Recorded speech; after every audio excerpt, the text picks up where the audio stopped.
Hey, it's Agnes, and I want to talk to you about something that derails so many people on their healing journey. And that's what happens when you have a flare up. You've been doing all the work, you've been practicing, you've been even, you've had some good days, you're super excited when you have them. You felt some relief. It feels like you're moving on from that chronic pain. And then all of a sudden, that pain comes rolling back. And for many of us, the first thought is, I failed. This isn't working. I'm back at square one. What if I told you that flare-ups aren't failure? What they actually an essential part of your healing journey. So today we're going to talk about trust. How to trust the process when everything in you wants to panic. And why lowering our expectations about what healing should look like might be the most important thing that you do in this stage of healing. If you ever had a flare-up and immediately thought, I'm never going to heal, or I must be doing something wrong, this video is for you. Because the way you interpret flare-ups, sorry, I have to move the camera, because the way you interpret flare-ups determines whether you keep, you are gonna get stuck or move forward. So let me show you, let me paint a picture what it looks like when you don't trust your healing journey. You wake up and your pain is back, maybe even worse than before. Immediately, your brain goes into the panic mode. Oh no, not again. What did I do wrong? I must have moved the wrong way, slept wrong, pushed too hard. And this just proves it's not working. I'm never going to get better. I'm broken. This is hopeless. Why am I even doing this? And you spend the whole day analyzing. What did I do yesterday? What was different? How do I make this stop? You abandon the practices that were helping because clearly they're not working. What's the point? You started researching again. Maybe you need a different approach. Maybe you need to see another specialist. Maybe you're doing it all wrong. And you get into that, overthinking rumination loop. You feel defeated, frustrated, scared. And here's what happens in your body when you are in this state. Your nervous system and the brain goes on high alert. Your muscles tense up. Your breathing gets shallow. You flooded with stress hormones. And what your brain does when it perceives danger, it turns up the pain signal.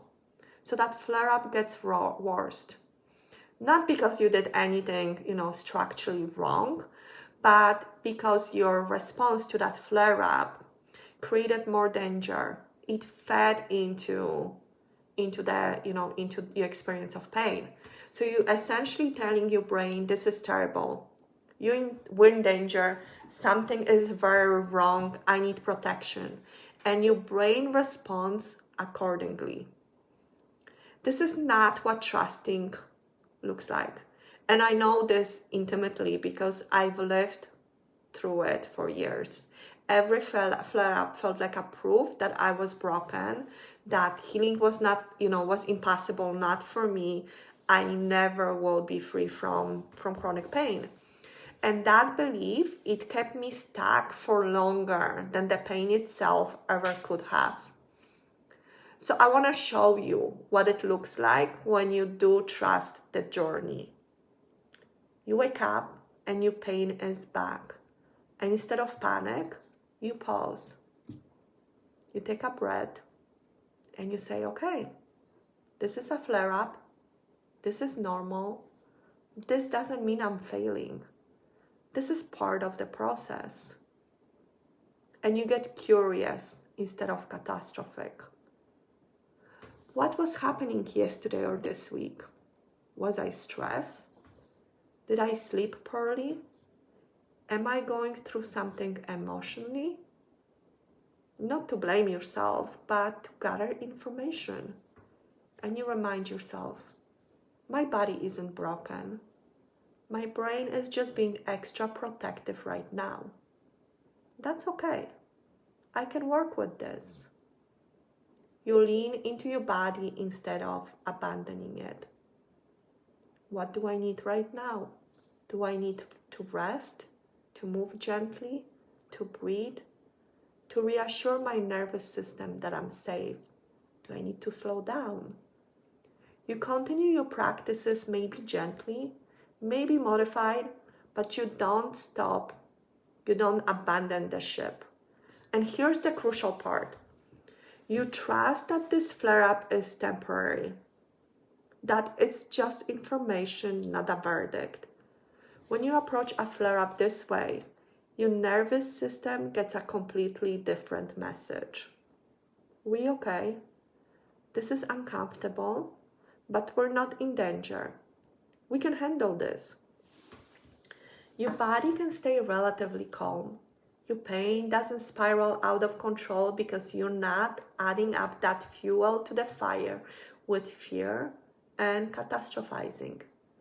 You're holding space for the discomfort without making it mean that something terrible is about to happen.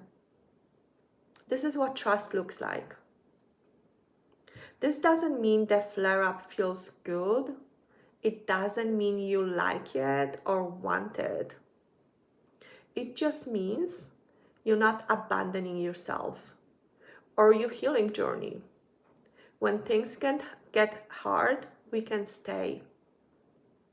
We can stay and continue with the journey. So here's what I wish someone had told me at the beginning of my journey. Flare-ups are normal. They're not just, they're not just possible, they're expected. Healing is not linear.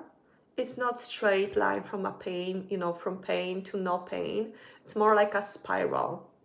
You get around, and sometimes it feels like you're back where you were. You're back to where you started, but you're actually at the higher level. You just can't see it yet. You go deeper with every flare-up. Even Dr. Sarno talked about this. He told his patients, expect the pain to come back sometimes. And when it does, don't panic. Just remind yourself what you know.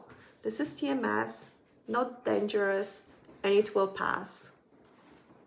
In pain reprocessing therapy, we actually prepare people for flare-ups. We say, you're going to have good days and hard days. That's normal.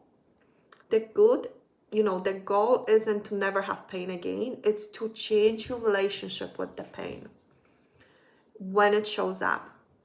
So, because truthfully, when you had chronic pain for months or years, your brain has learned that pattern very, very deeply.